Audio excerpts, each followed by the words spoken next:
Hello guys. അപ്പോൾ നമ്മളിന്ന് ഒരു മോരുകറി ഉണ്ടാക്കാൻ പോവാണ് കേട്ടോ. ഞാൻ സാധാരണ വീട്ടിൽ വെക്കുന്ന ഒരു മോരുകറിയാണ്. അപ്പോൾ നമുക്ക് ഇവിടെ ഞാനൊരു കുക്കറിൽ കുറച്ച് കുമ്പളങ്ങയാണ് കേട്ടോ എടുത്തിട്ടുള്ളത്. നമ്മുടെ വീട്ടിലുണ്ടായിട്ടുള്ള കുമ്പളങ്ങയാണ്. അപ്പോൾ അതിലേക്ക് കുറച്ച് മഞ്ഞൾപ്പൊടി, ഉപ്പ്, ആവശ്യത്തിനുള്ള വെള്ളം ഒഴിച്ച് ഒന്ന് മിക്സ് ആക്കി എടുത്തിട്ട് കുക്കറിൽ ഒരു 2 വിസിലിന് നമുക്ക് അടുപ്പിൽ വെക്കാം കേട്ടോ. അപ്പോൾ നമ്മൾ നല്ല ഫ്ലെയിമിലാണ് 2 വിസിലിന് വെക്കുന്നത്. അപ്പോൾ അങ്ങനെ വെച്ചിട്ടുണ്ട്. ആ സമയത്ത് നമ്മൾ ഒരു മിക്സിയുടെ ജാർ എടുത്തിട്ട് അതിലേക്ക് തേങ്ങ, പച്ചമുളക്, ജീരകം, ചെറിയ ഉള്ളി ഇത് എല്ലാം കൂടി നമ്മൾ തൈരിലാണ് കേട്ടോ നമ്മൾ മിക്സ് ചെയ്ത് അടിച്ചെടുക്കുന്നത്.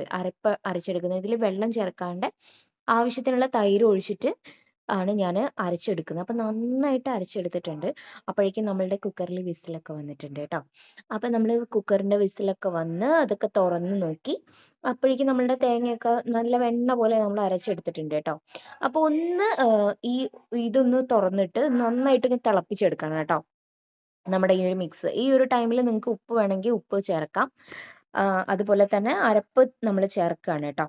അപ്പോൾ അരപ്പ് ചേർത്തതിന് ശേഷം നമ്മൾ ആ മിക്സിയുടെ ജാർ ഒന്ന് കഴുകി ഒഴിക്കുന്ന ആ വെള്ളം ഉണ്ടല്ലോ, അതാണ് നമ്മൾ ഒഴിക്കുന്നത്. അപ്പോൾ ഇത് നിങ്ങൾക്ക് വേണമെങ്കിൽ കട്ടിക്ക് എടുക്കാം.